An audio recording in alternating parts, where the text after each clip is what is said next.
The cowboy took a girl into his cabin. That night, she stole his rifle and disappeared. Welcome back to our incredible storytelling family. Before we dive into today's thrilling tale from the untamed frontier, make sure you hit that subscribe button and turn on notifications. Trust me, you won't want to miss a single one of our captivating stories. And please, drop a comment below telling us where you're joining us from today. Are you listening from Texas? Maybe from across the Atlantic in Europe? Or perhaps you're tuning in from somewhere in South America? We absolutely love connecting with our amazing global audience. Today's story will transport you to the rugged mountains of 1870s Colorado territory, where trust is scarce, survival is everything, and nothing is quite what it seems. This is a tale of deception, desperation, and the dangerous game people play when their backs are against the wall. It's about a mysterious young woman whose secrets run deeper than mountain springs, and a cowboy who learns that sometimes helping a stranger can cost you everything. So settle in with your favorite drink, get comfortable, and prepare to journey back to a time when the frontier was unforgiving, and every decision could mean the difference between life and death. Chapter 1. A Stranger in the Storm. The blizzard hit the Colorado Rockies like the wrath of God himself, turning the world into a howling white nightmare.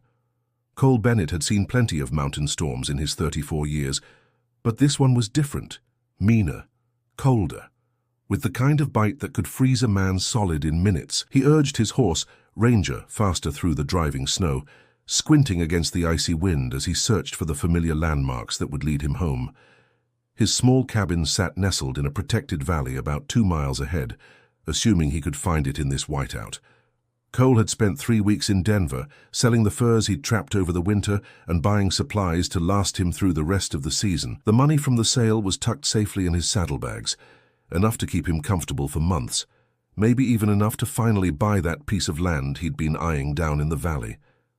That's when he saw her. At first, Cole thought his eyes were playing tricks on him. Through the swirling snow, he glimpsed what looked like a figure, stumbling along the mountain trail, bent against the wind. No one in their right mind would be out in weather like this without a horse, without proper gear. "Whoa, Ranger!" Cole called, pulling his horse to a stop. The figure looked up at the sound of his voice, and Cole's breath caught. It was a young woman, maybe 22 or 23, with long dark hair whipping around a face that was pale with cold and exhaustion. She wore a thin cotton dress that was completely inadequate for mountain weather, and her lips had already taken on the blue tinge that meant frostbite wasn't far behind.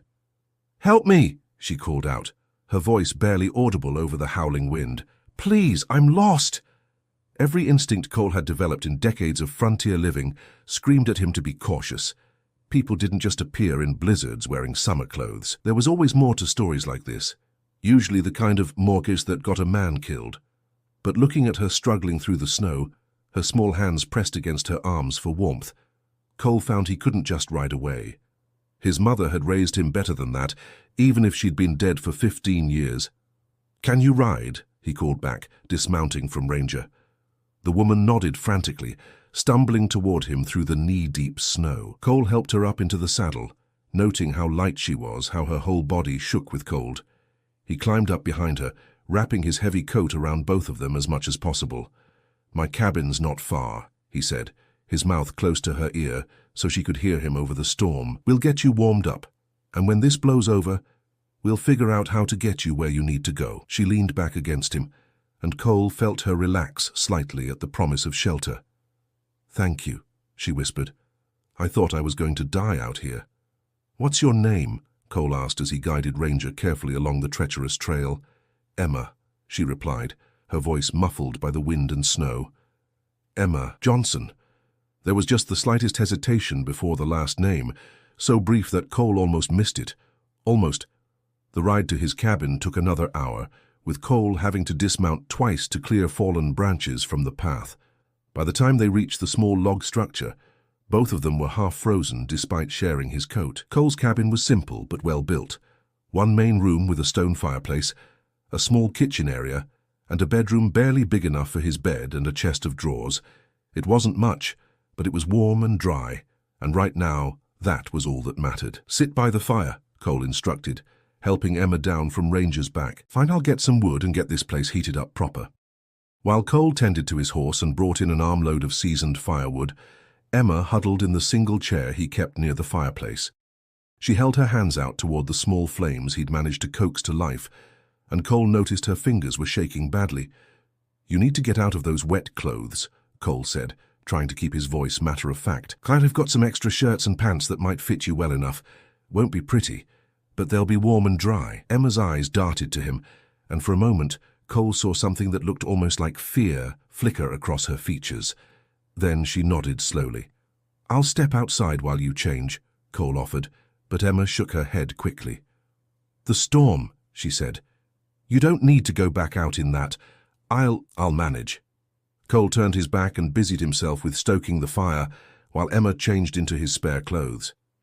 When she cleared her throat to let him know she was done, he turned to find her swimming in his flannel shirt and rolled-up pants, but looking considerably warmer. "Better?" he asked. Emma nodded, offering him a small smile. "Much better. Thank you for saving me." As Cole prepared a simple meal of beans and salt pork, Emma told him her story. She'd been traveling with a wagon train bound for California, she said, but had gotten separated during the storm while looking for a missing cow. She'd been wandering for hours before Cole found her. It was a reasonable story, the kind of thing that happened on the frontier more often than people like to admit. But something about the way Emma told it bothered Cole. Too smooth, too practiced, like she'd rehearsed it. And then there were the little things. Her hands, which should have been soft if she was just a settler's daughter, showed calluses in odd places. Her eyes constantly scanned the cabin, taking in every detail with the careful attention of someone evaluating threats and opportunities. And when she thought he wasn't looking, her expression hardened into something that didn't match her helpless waif act at all. Cole had survived this long on the frontier by trusting his instincts, and right now those instincts were telling him that Emma Johnson, if that was even her real name, was not what she seemed. But as the storm raged outside, and Emma sat by his fire wearing his clothes, Cole decided to give her the benefit of the doubt, at least for tonight. After all, what was the worst that could happen? Chapter 2. Secrets in the Shadows. Cole woke to the sound of silence. After hours of howling wind and driving snow, the sudden quiet was almost unsettling. Grey dawn light filtered through the cabin's single window, revealing a world transformed by the blizzard. Snow had drifted nearly to the windowsill, and the familiar landmarks of his valley were buried under pristine white. He turned toward the fireplace, expecting to see Emma still curled up in the chair where she'd fallen asleep the night before. Instead, he found her standing by the window, fully dressed in her own clothes, which had somehow dried overnight, staring out at the snow-covered landscape. "Storm's past," Cole observed, sitting up on his narrow bed. Emma spun around, and for just an instant, Cole saw something wild and calculating in her eyes before her expression smoothed into grateful relief. "Thank God," she said, pressing a hand to her chest. "I was so worried it would go on for days." Cole studied her face. Her color was good, no signs of frostbite or exhaustion that had marked her the night before. If anything, she looked better rested than he felt. And her clothes, that thin cotton dress that should have been soaked through and frozen stiff, looked perfectly dry and barely wrinkled. "Your dress dried fast," Cole commented, pulling on his boots. I hung it near the fire," Emma said quickly. "The heat, you know." But Cole had banked the fire before going to sleep, and it had burned low through the night, not nearly hot enough to dry wet fabric completely. He said nothing, though, just nodded and moved to restart the fire for breakfast. As Cole worked, he became increasingly aware of Emma's restless energy. She moved around the small cabin like a caged animal, touching things, examining objects, always in motion. Her fingers lingered on his rifle rack, traced the edge of his gun belt hanging on a peg, paused at the saddlebags he'd placed carefully by his bed. "You live here alone?" Emma asked, picking up a small carved figure from his mantelpiece. "Just me," Cole replied, watching her handle the carving his father had made years ago. "Suits me fine. Doesn't get lonely?" Cole shrugged. "I go into town when I need company. Rest of the time, I've got plenty to keep me busy." Emma set down the carving and moved to examine his bookshelf, the few volumes he'd managed to accumulate over the years. "You can read," she observed, sounding surprised. "My mother was a school teacher before she married my pa," Cole said. "She made sure I got educated, even out here." "That's unusual," Emma said, pulling out a worn copy of Shakespeare's plays. "Most mountain men can't even write their own names." There was something in her tone, a subtle condescension that made Cole look at her more sharply. Emma Johnson, if that was her name, spoke like someone who'd had education herself, not the simple settler's daughter she claimed to be. "Breakfast," Cole offered, gesturing toward the pot of coffee he'd started and the bacon sizzling in his iron skillet. They ate in relative silence, Emma picking at her food while Cole tried to piece together the puzzle she represented. Everything about her story felt wrong, but he couldn't put his finger on exactly why. After breakfast, Cole stepped outside to check on Ranger and assess the snow conditions. The drifts were deep but not impassable, and the sky was clearing rapidly. By afternoon, travel would be possible again. When he returned to the cabin, Emma was standing by his bed, and Cole's saddlebags were noticeably displaced from where he'd left them. "Looking for something?" Cole asked quietly. Emma straightened quickly, color flooding her cheeks. I was just wondering if you might have a map to help me figure out how to find my wagon train." Cole's hand moved instinctively toward his gun belt, then stopped. His Colt 45 was still there, but something felt different. He checked the cylinder. Still loaded, but the position of the bullets had shifted slightly. Someone had handled his weapon. "The wagon train," Cole said slowly. "Which route were they taking?" The northern route," Emma said, but her eyes flickered with uncertainty. "Through the mountain passes." Cole nodded thoughtfully. "Funny thing about that. Northern route's been closed for 3 weeks now. Early snow made it impassable. Any wagon master worth his salt would know that." Emma's face went very still. Maybe they were trying the southern route." "Southern route doesn't come anywhere near here," Cole said. "Miss Johnson, I think it's time you told me the truth about who you are and what you're really doing in my mountains."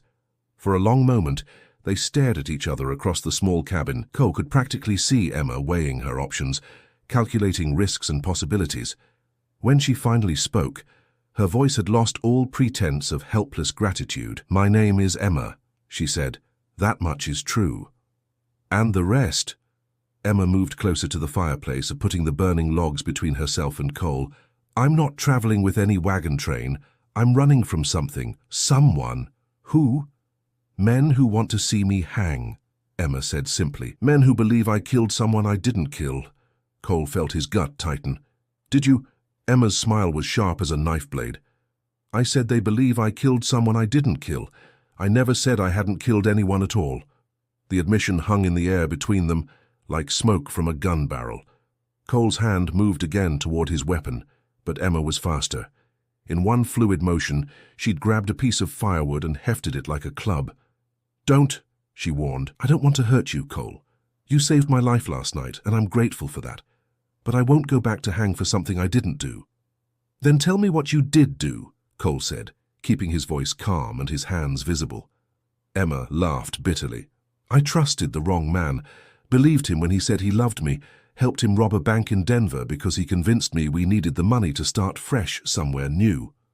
Her grip tightened on the firewood. "It turns out he already had a wife and 3 children in Kansas City. And when things went bad during the robbery, when the bank clerk reached for a gun and got shot, my beloved ran off and left me to face the music alone. But you got away." "I got away," Emma confirmed. "Been running for 2 months now. Every lawman in Colorado Territory has my description, my name, my face on wanted posters. I can't go into any town, can't stay anywhere long, can't trust anyone." Cole studied her face, seeing the exhaustion and desperation she'd hidden so well the night before. "The storm yesterday, you weren't lost, you were running. 3 bounty hunters picked up my trail in Leadville," Emma said. "I've been ahead of them for a week, but they're good. They would have caught me if that blizzard hadn't hit." She looked directly at Cole. "Sorry if you hadn't found me. I'd be dead or captured by now." "So what happens now?" Cole asked. Emma's expression hardened. "Now I disappear again. But first, I need supplies. Food, blanket, and..." Her eyes flicked toward his rifle rack. "Protection." Cole felt pieces of the puzzle clicking into place. "You're planning to rob me?" "I'm planning to survive," Emma corrected. You can call it whatever you want. As afternoon faded into evening, Cole found himself in the strangest situation of his life. Emma hadn't tied him up or threatened him directly, but she'd made it clear that she would take what she needed to survive, with or without his cooperation. They ate dinner together like civilized people, discussing the weather and the difficulty of mountain travel, while both of them watched the other for any sign of sudden movement. "I really am grateful," Emma said as full darkness fell outside. "You could have left me to die in that storm." "Still could turn you in," Cole pointed out. "Probably a reward." Emma nodded calmly. "Probably $500, last I heard." It was a substantial sum, more than Cole made in half a year of trapping. Enough to buy that land he wanted, maybe even start a small ranch. "But you won't," Emma continued with quiet confidence. "How do you figure?" Emma smiled, and for the first time since her confession it looked genuine. "Because you're not the kind of man who turns in a woman for money. If you were, you would have done it already." As they settled in for another night, Emma in the chair, Cole on his bed, both of them knew that come morning everything would change. The bounty hunters would still be tracking her, and Cole would have to decide whether to help a wanted woman or protect himself. But what Cole didn't know, as he finally drifted off to sleep, was that Emma had already made her own decision about how this would end, and it involved his rifle, the money in his saddlebags, and a head start she intended to take long before dawn. Chapter 3. The Theft in the Night. Cole woke to the soft click of metal against metal, a sound so subtle that most men would have slept right through it. But years of living alone in dangerous country had trained him to wake at the smallest disturbance. He kept his breathing steady and even, his eyes barely cracked open, as he watched Emma's silhouette moving carefully through the pre-dawn darkness. She moved like a ghost, each step calculated to avoid the creaky floorboards Cole knew by heart. She was at his rifle rack. Cole watched as Emma lifted his Winchester 4440 from its pegs with practiced hands. This wasn't the fumbling of someone unfamiliar with firearms. She handled the weapon like someone who knew exactly what she was doing. She checked the action silently, then moved to where Cole kept his ammunition stored. Every instinct screamed at Cole to move and to stop her, to demand an explanation. But something held him back, maybe curiosity, maybe the part of him that understood desperation, or maybe just the realization that a cornered animal was at its most dangerous. Emma filled her pockets with cartridges, then moved to his saddlebags. Cole's jaw clenched as she carefully extracted the leather pouch containing his fur-trading money. 3 months' worth of hard work and careful planning. She took about half of it, he estimated, leaving the rest behind. Honor among thieves, he thought grimly. Next, she gathered supplies from his kitchen: dried meat, hardtack, coffee beans, a tin cup. Enough to last several days if she was careful. She wrapped everything in one of his spare blankets, moving with the quiet efficiency of someone who'd done this before. Cole continued to feign sleep as Emma approached his bed. For a heart-stopping moment, he thought she might try to take his Colt from the gun belt hanging nearby. Instead, she stood looking down at him for a long moment, and Cole could feel the weight of her gaze even through his closed eyelids. "I'm sorry," she whispered, so softly he almost didn't hear it. "You deserved better than this." Then she was moving toward the door, gathering her stolen supplies. Cole heard the soft scrape of the door opening, felt the cold mountain air sweep into the cabin. The door closed with the faintest click, and Emma was gone. Cole lay still for another 5 minutes, listening to the silence. Then he rose and moved to the window, careful to stay in the shadows as he peered out into the gray pre-dawn light. Emma was already saddling Ranger. Of course, a rifle and supplies weren't enough. She needed transportation, too. Cole watched as she worked with quiet competence, adjusting stirrups and checking the cinch with the skill of someone who'd been around horses her whole life. Another piece of her story that didn't match the helpless settler's daughter act. Within minutes, she was mounted and riding out of the valley, taking the trail that led toward the lower country. Smart choice. The bounty hunters would expect her to head higher into the mountains, not down toward more populated areas. Cole stood at his window until horse and rider disappeared into the forest, then turned back to survey his ransacked cabin. She'd taken what she needed to survive, but left enough that he wouldn't be completely stranded. A professional thief's courtesy, how he supposed. He dressed quickly and began taking inventory of what remained. Half his money, most of his food, his best rifle, and his only horse. Emma had effectively crippled his ability to pursue her while giving herself the tools she needed to disappear permanently. But she'd made one mistake. Cole smiled grimly as he moved to a loose floorboard in the corner of the cabin and pried it up. Hidden beneath was a smaller pouch containing his emergency funds, money he'd saved for absolute disasters. It wasn't much, but it would be enough. More importantly, Emma had taken Ranger, but she didn't know about the spare horse Cole kept in a hidden corral 2 miles away. An old cavalry mount named Duke, who wasn't as flashy as Ranger, but was just as sure-footed and had twice the endurance. Emma thought she'd outmaneuvered him, but Cole Bennett hadn't survived 34 years on the frontier by being easy to fool twice. He gathered what supplies she'd left behind, loaded his backup rifle, an older but reliable Spencer carbine, and set out through the snow toward Duke's corral. By full daylight, he was mounted and following Emma's trail, which was easy enough to read in the fresh snow. But as Cole tracked her through the mountain forests, he found himself wondering why he was bothering. The smart thing would be to let her go, report the theft to the authorities, and collect insurance on his losses. Emma was right about one thing. He wasn't the kind of man who usually pursued vengeance. So why was he following her? The answer came to him as he studied her tracks, noting how she'd chosen the most difficult path possible to throw off pursuit. Emma wasn't just running from bounty hunters. She was running from herself, from a life that had gone wrong in ways she probably hadn't expected. Cole recognized that kind of running because he'd done it himself once, years ago, after a woman in Denver had played him for a fool and left him questioning everything he thought he knew about people. Maybe that's why he'd helped Emma in the first place, and maybe that's why he was following her now. Not for revenge, and not for the money she'd stolen, but because he understood what it felt like to be completely alone in a world that seemed determined to grind you down. The trail led steadily downward, toward the valley town of Pine Ridge. Emma was making good time, but she was also making a mistake, heading towards civilization where her face might be recognized, unless that was exactly what she intended. Cole urged Duke faster through the snow, a new suspicion growing in his mind. What if Emma's theft wasn't just about survival? What if she had a specific destination in mind, a plan that required more than just supplies and transportation? What if everything that had happened in his cabin, her story, her confession, even her theft, was part of something bigger? As the sun climbed higher and the snow began to soften under its warmth, Cole realized he was about to find out exactly what kind of game Emma was really playing, and whether he was still a player in it, or just another mark to be discarded when she was finished with him. Chapter 4. The hunter becomes the hunted. Cole found Ranger 3 miles outside Pine Ridge, standing riderless beside a frozen creek with his reins trailing in the snow. The horse was unharmed but nervous, dancing away when Cole approached on Duke.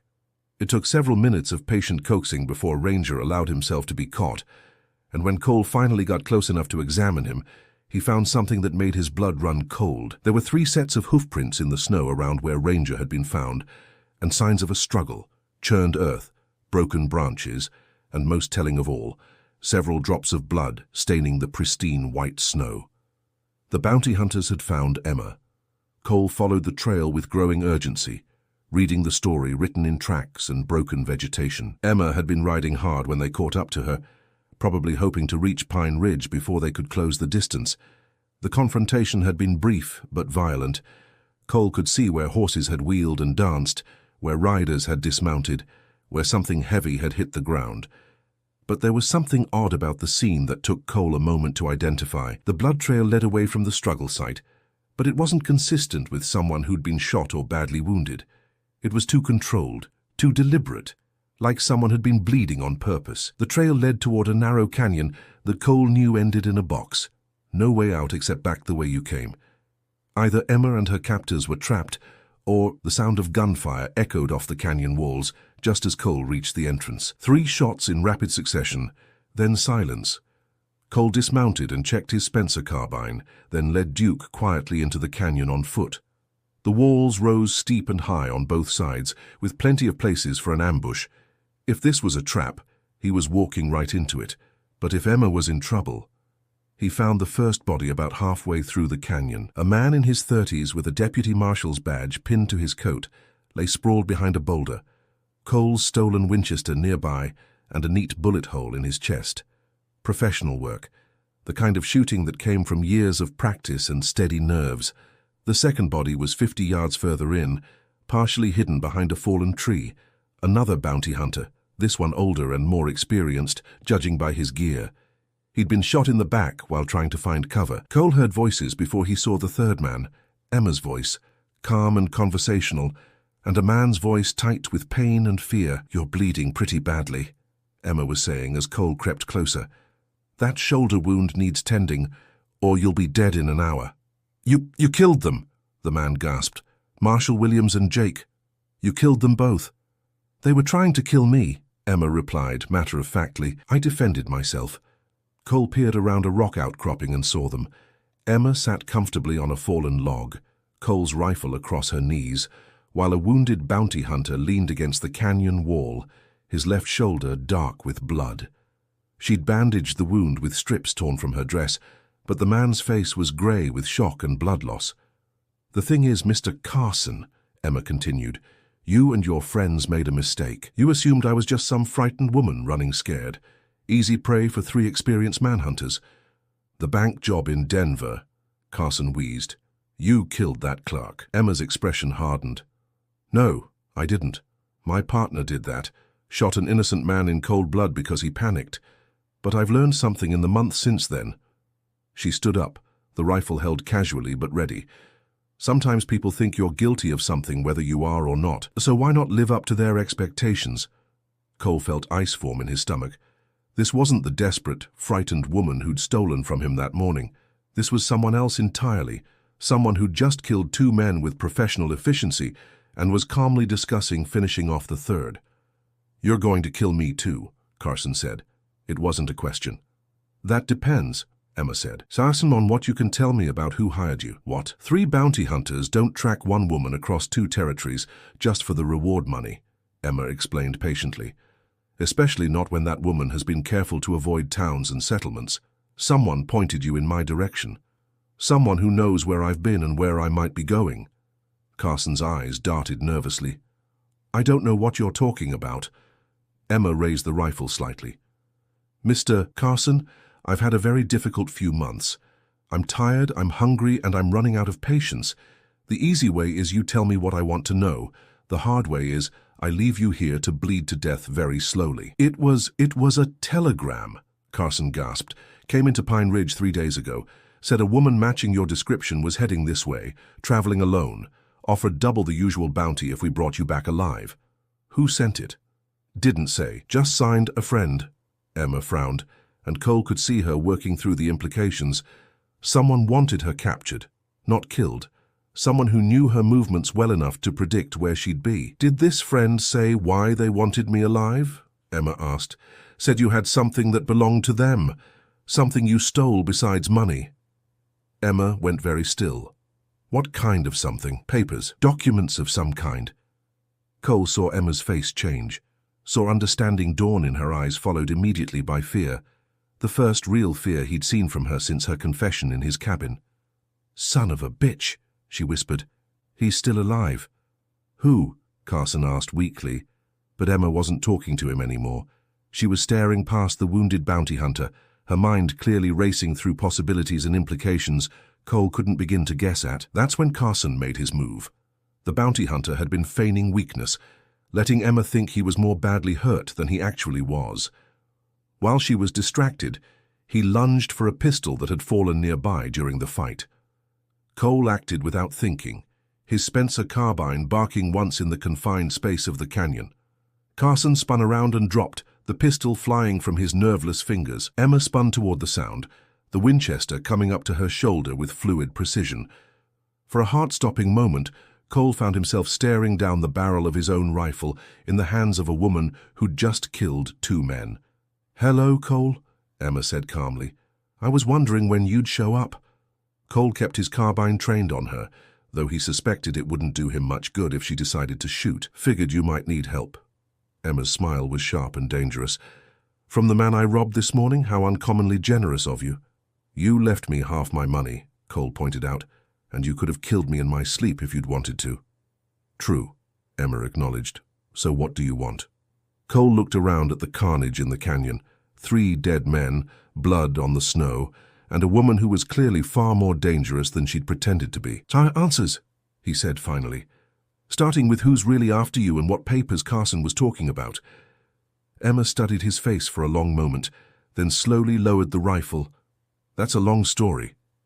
"We've got time," Cole said, "and I've got a feeling we're both going to need help before this is over." Emma laughed bitterly. "You have no idea what you're getting yourself into. Try me." Emma looked at the dead bounty hunters, then back at Cole. When she spoke, her voice was quiet but determined. "The man who got me into that bank robbery, the one who shot the clerk and left me to hang, his name is Marcus Thornton, and he's not just a two-bit outlaw." She paused, meeting Cole's eyes. "He's a federal marshal, and the papers I stole from him before I ran prove that he's been robbing banks all across the territory and blaming it on people like me." Cole felt the world shift under his feet. A corrupt federal marshal with the resources of the government behind him, and Emma was the only witness who could bring him down. "How many people has he killed?" Cole asked. "Dozens," Emma said simply, "and he won't stop until I'm dead and those papers are destroyed." Cole lowered his carbine completely. "Then I guess we'd better make sure that doesn't happen." Chapter 5. Justice in the Mountains. 3 days later, Cole and Emma sat in the back room of the Pine Ridge Telegraph office, watching as the operator's fingers flew over the keys, sending their message to the territorial governor in Denver. The papers Emma had stolen from Marcus Thornton were spread across the desk like evidence in a courtroom. Bank robbery reports with altered descriptions, falsified witness statements, and most damning of all, correspondence between Thornton and criminal contacts across 3 territories.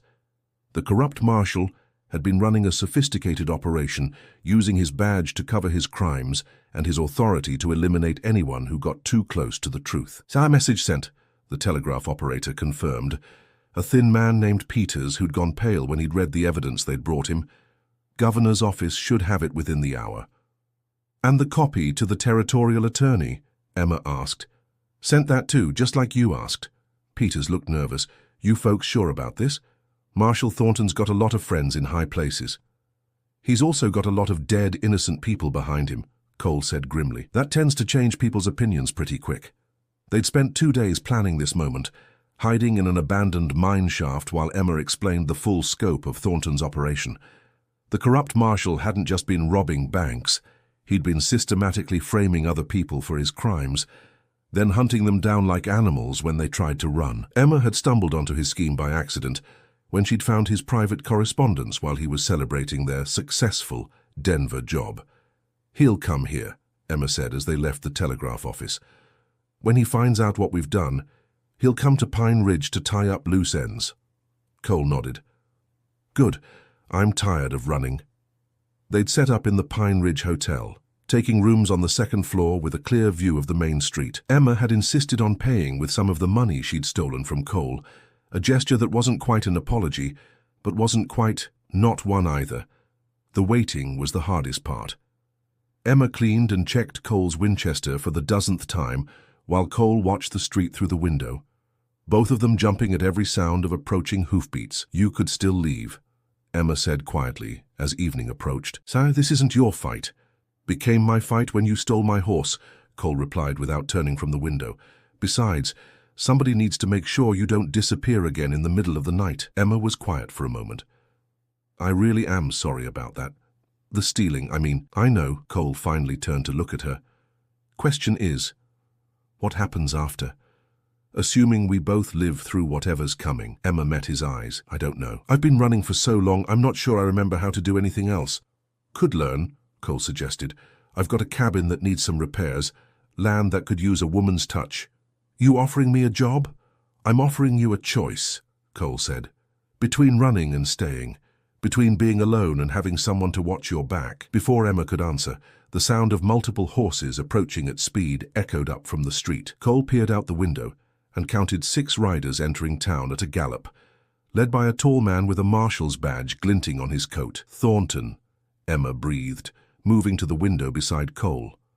The corrupt marshal dismounted in front of the sheriff's office and immediately began giving orders to his men. Even from a distance, Cole could see the authority in his bearing, the way the other men deferred to him. This was a man used to being obeyed without question. "He's got too many men," Cole observed. "We can't face 6 of them in a straight fight." Emma smiled grimly. "Who said anything about a straight fight?" 20 minutes later, Cole was positioned in the alley behind the hotel, while Emma walked calmly into the sheriff's office, where Thornton was interrogating the local lawman about suspicious strangers. Cole couldn't hear the conversation, but he could see through the window as Emma entered the office, and Thornton's head snapped up in recognition. The corrupt marshal's hand moved toward his gun, then stopped as Emma raised her hands to show she was unarmed. Smart. Make him think she was surrendering. Cole watched as Thornton dismissed his men, clearly wanting to handle Emma privately. 3 of them took positions outside the sheriff's office, while the other 2 wandered off toward the saloon. The local sheriff was nowhere to be seen, probably locked in his own jail cell to keep him out of the way. This was Emma's plan. Get Thornton alone, away from his backup, where the odds were more even. Cole moved carefully through the shadows, working his way toward the back of the sheriff's office. Through a small window, he could see Emma and Thornton facing each other across the sheriff's desk, both of them talking with the careful intensity of people who knew one wrong word might start a gunfight. "Thought you were smarter than this, Emma," Thornton was saying as Cole got close enough to hear. "Coming here, sending those telegrams. You've just signed your own death warrant." "Maybe," Emma replied calmly, "but I've also signed yours. Those papers are already in Denver, Marcus. By tomorrow, every lawman in the territory will know exactly what you've been doing." Thornton laughed coldly. "You think anyone's going to believe the word of a wanted bank robber over a federal marshal? I'll just claim you forged those documents to frame me." "Might work," Emma agreed. "If I was the only witness." Cole chose that moment to step through the back door of the sheriff's office, his Spencer carbine trained on Thornton's back. "But she's not." Thornton spun around, his hand flashing toward his gun, but stopped when he found himself looking down the barrel of Cole's rifle. "Careful, Marshal," Cole said quietly. "I've got an itchy trigger finger and a real strong dislike for corrupt lawmen." "You're making a mistake," Thornton said, his voice hard with authority. "I'm a federal marshal. Killing me is a hanging offense." "So is robbing banks and murdering innocent people," Emma replied. "Funny how that works." For a tense moment, the 3 of them stood frozen in tableau, Thornton's hand hovering over his gun, Cole's rifle steady on the marshal's chest, Emma watching them both with the careful attention of someone ready to move at the first sign of violence. "Here's what's going to happen," Cole said finally. "You're going to unbuckle that gun belt real slow and let it drop. Then you're going to sit down in that chair and wait for the territorial authorities to arrive. And if I refuse, then Emma and I will have to tell them how you resisted arrest and we had to defend ourselves," Cole said with a cold smile. "I'm thinking they'll believe that story just fine, especially once they read those papers." Thornton's eyes darted between Cole and Emma, calculating odds and possibilities. Cole could see the moment when the corrupt marshal realized his situation was hopeless, when his shoulders sagged slightly and his hand moved away from his gun. But instead of surrendering, Thornton made one last desperate play. He lunged not for his weapon but for Emma, clearly hoping to use her as a human shield. He never made it. Emma stepped aside with practiced grace, and Cole's rifle cracked once in the confined space of the office. Thornton stumbled backward, clutching his shoulder, and collapsed into the sheriff's chair with a grunt of pain. "Told you I had an itchy trigger finger," Cole observed. The sound of running footsteps announced the arrival of Thornton's men, but they stopped short when they found their boss wounded and disarmed, facing 2 people who'd clearly gotten the drop on him. "Your boss is under arrest," Emma called out to them. "Federal charges. You boys might want to think real careful about which side of this you want to be on." The territorial marshal arrived from Denver 2 days later with a full escort and arrest warrants for Marcus Thornton and his entire operation. The evidence Emma had preserved was more than enough to convict, and Thornton's wounded confession, given in exchange for avoiding the hangman's noose, implicated corrupt officials in 3 territories. Emma's charges were dropped in exchange for her cooperation, and she found herself suddenly free for the first time in months. "So," Cole said as they stood on the hotel porch, watching Thornton being loaded into a prison wagon. "What now?" Emma was quiet for a long moment, watching the wagon disappear down the mountain road. "I've got some money saved up," she said finally. "Not much, but enough to buy supplies, and I know how to cook, clean, mend clothes." She looked at Cole sideways. "Think a mountain cabin could use a partner, instead of just hired help." Cole smiled. I think it could at that. Emma stepped closer, her hand finding his. One condition, though. What's that? Next time someone steals your rifle and disappears in the night, you come after them a little faster. Cole laughed, the sound echoing off the mountain peaks around them. Deal, though hopefully there won't be a next time. With my luck, Emma grinned. Don't count on it. As they walked back toward their horses, both of them now, since Emma had insisted on buying her own mount rather than stealing Cole's again. Cole reflected on how strange life could be. A week ago, he'd been a simple mountain man with a quiet life and modest ambitions. Now he was a partner in both business and what he suspected might become something deeper. With a woman who'd proven she could handle herself in any situation life threw at them. It wasn't the future he'd planned, but looking at Emma's determined profile as she adjusted her new horse's bridle, Cole decided it might just be better than anything he could have imagined. After all, some of the best things in life came from the most unexpected places. Even if they did steal your rifle first,